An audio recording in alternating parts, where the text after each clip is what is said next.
स्वल्पमप्य से थोड़ा थोड़ा प्रयास चालू करो।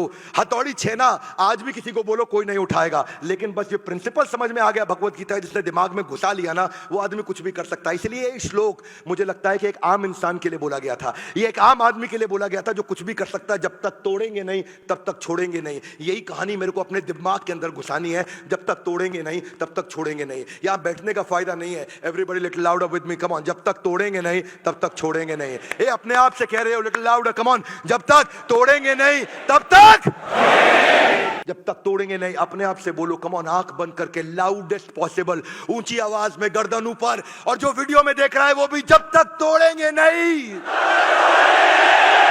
मुद्दा यही है, मुद्दा यही है, तब तक छोड़ेंगे नहीं। लेकिन क्या लोगों को रातों रात अमीर बनना है? जो स्टॉक मार्केट है ना, ये कभी भी रातों रात अमीर नहीं बना सकती, रातों रात गरीब तो बना सकती है आपको। स्टॉक मार्केट में भी राकेश झुनझुनवाला 5,000 रुपए लेके चालू किए थे। और क्या मारवाड़ी मिडिल क्लास फैमिली से आए थे राकेश झुनझुनवाला, आज 40,000 करोड़ रुपए की नेटवर्थ पे गए। लेकिन जब 5,000 रुपए लाके चालू किया था उन्होंने टाइटन के अंदर, उन्होंने बाद में एक चाय की पत्ती के टाटा टी के अंदर उन्होंने इन्वेस्ट किया था। और उसको भी जूम होते होते होते होते 3 साल लग गए, जो 25 लाख रुपए बना, क्योंकि उसके साथ टिके रहे। बाद में उन्होंने टाइटन में भी काफी इन्वेस्ट किया। 30-32 रुपए के भाव पे उन्होंने 2002 में टाइटन खरीदा था। 2022 के अंदर वही उनके 40,000 करोड़ के पोर्टफोलियो में 11,000 करोड़ का केवल टाइटन था उसके अंदर में। यही बता रहे राकेश झुनझुनवाला के कंसिस्टेंसी और पैशन के साथ में आप स्टॉक मार्केट को जीत सकते हो, अगर आपके पास कंसिस्टेंसी और पैशन है। पर लफड़ा क्या है, मेरे को आज रात को चाहिए सब कुछ। कृष्ण कह रहे हैं स्वल्पमप्यस्य, आप कह रहे हैं नहीं सब कुछ मेरा अपनस्य हो जाए, सब कुछ मेरे को चाहिए, अभी चाहिए, अभी चाहिए, अभी नहीं। ये जो है ना, आप क्योंकि 3 दिन जिम जाने के बाद कपड़े उतार के शीशे के सामने देखते हो, कुछ होता नहीं तो लगता कुछ होएगा ही नहीं।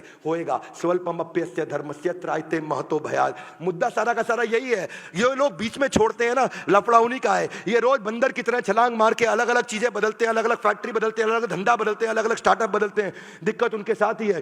थॉमस एल्वा एडिसन के बारे में पहले भी बता चुका हूं। 3,000 थ्योरीज पे उन्होंने काम किया था, जिसमें वो 10,000 दफा फेल हुए थे बल्ब बनाने के लिए।